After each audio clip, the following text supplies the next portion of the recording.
அனைவருக்கும்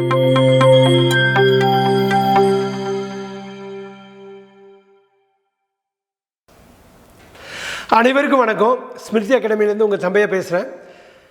இந்த சேனலோட முழுமுதல் நோக்கமே உலகத்தில் உள்ள கடைகோடி தமிழன் வரைக்கும் இந்த ஆங்கில புலமை அப்படிங்கிற அரிதான திறமையை கொண்டு போய் சேர்க்கறது தான்.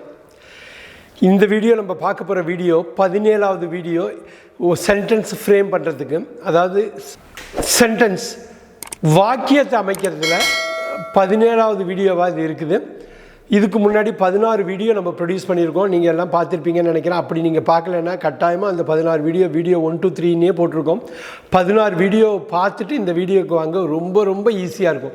நீங்கள் டைரெக்டாக வந்தீங்கன்னா கொஞ்சம் கஷ்டமாக தான் இருக்கும். ஏன்னா அந்த 16 வீடியோலையும் நிறைய பேட்டர்ன்ஸ் இருக்குது. அந்த பேட்டர்னை ஃபாலோ பண்ணி இதை பண்ணுறப்போ ரொம்ப ஈஸியாக இருக்கும்.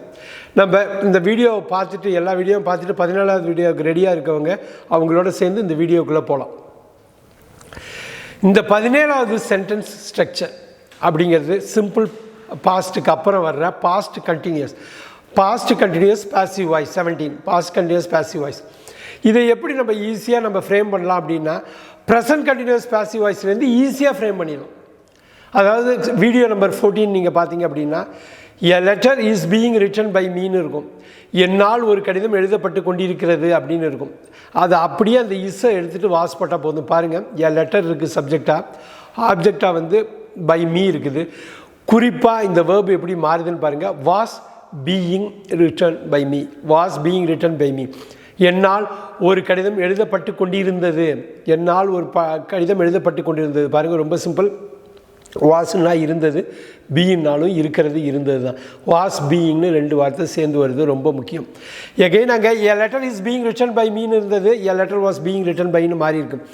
ஸோ இதில் வந்து நீங்கள் பார்த்தீங்கன்னா பாசிவ் வாய்ஸில் இதுவரைலாம் அங்கே ஒரு 3 இங்கே 2 5 பார்த்துருக்கோம். A letter is written by me, a letter is being written by me, a letter has been written by me, a letter was being written by me, a letter was being written by me, a letter had been written by me. இப்போ பார்த்தீங்க அப்படின்னா எல்லாத்துலேயும் இந்த return வருது பார்த்தீங்களா. இது 5வதாக பார்க்குறீங்க. is written, is being written, has been written, was written, was being writtenல வந்து நிற்கிறீங்க நீங்கள். ஸோ சிம்பிளாக சொல்லப்போனால் இந்த 2 பி வேர்ப்ஸு பெரிய அளவில் அங்கே வருது. அதுக்கப்புறம் return.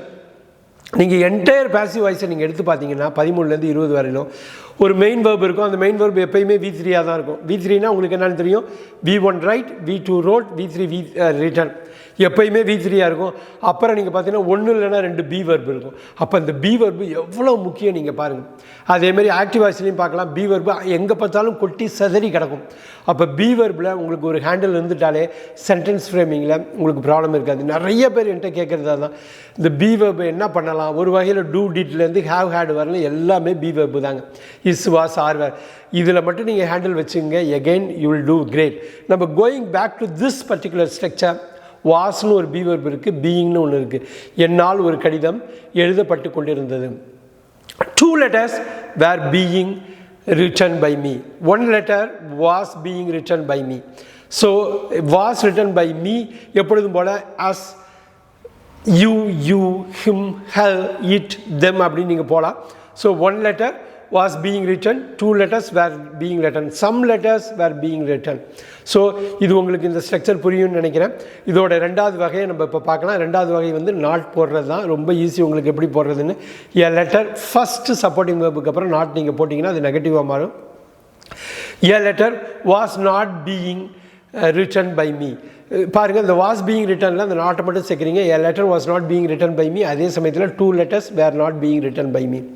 Then a letter was not written by us, a letter was not written by you. A letter was not written by you, then a letter was not written by him. A letter was not written by her, a letter was not written by it, a letter was not written by them. இந்த past continuous passive voiceக்கு 2வது உதாரணமாக நம்ம எடுக்கிற உதாரணம் அந்த C movie. அதே நம்ம பார்க்கலாம். இப்போ a movie was seen by me. என்னால் ஒரு படம் பார்க்கப்பட்டது. எகெயின் அண்ட் எகெயின் நான் சொல்கிறது என்னென்னா, இந்த ஸ்ட்ரக்சரை கவனிங்க. was seen, was இருக்கு. a movie was being seen by me. என்னால் ஒரு திரைப்படம் பார்க்கப்பட்டு கொண்டிருந்தது. was இருக்கு, being இருக்கு. 2 movies were being seen by me. அப்போ 2 மூவிஸ்னு வருதுன்னா வேர் வரும். கட்டாயம் நம்ம வந்து was being seenல நம்ம பார்க்குறோம். was being seen. again was being seen by me, as, you, him, her, it, them இப்படி நீங்கள் வந்தாலும் again இந்த சீன் தான் ரொம்ப முக்கியம். சி, சா, சீன், சீயிங், சீஸில் இந்த V3 சீன் தான் உள்ளே வந்திருக்கு. எகைன் ஒரு மூவிங்கிறதுனால வாஸ் வருது. இது 5 மூவின்னா 5 மூவிஸ் நீங்கள் பார்த்தீங்க சம்மர்லனா 5 மூவிஸ் வேர்னு வந்துடும், வாஸ் வராது, வேர் வரும். எகைன் இந்த வாஸுக்கும் வேருக்கும் உள்ள ஒரு டிஃப்ரென்ஸ் தான். நீங்கள் திருப்பி இதை பார்த்தீங்க அப்படின்னாலும் எல்லா கிராமர்லேயும் இந்த பி வேர்ப்ஸோட அண்டர்ஸ்டாண்டிங் உங்களுக்கு இருந்துட்டாலே கிராமரோட அண்டர்ஸ்டாண்டிங் உங்களுக்கு இருந்த மாதிரி ரொம்ப இது முக்கியம். ஸோ இதில் வந்து இந்த 2 எக்ஸாம்பிள் நம்ம பார்த்ததை நம்ம ரீகேப் பண்ணலாம். A letter was being written by me. A movie was being seen by me. A letter was not being written by me. A movie was not being seen by me. So இந்த positive ஸ்டேட்மெண்ட்டையும் இந்த negative ஸ்டேட்மெண்ட்டையும் வச்சு நீங்கள் நிறைய கான்வர்சேஷனை lead பண்ணலாம்.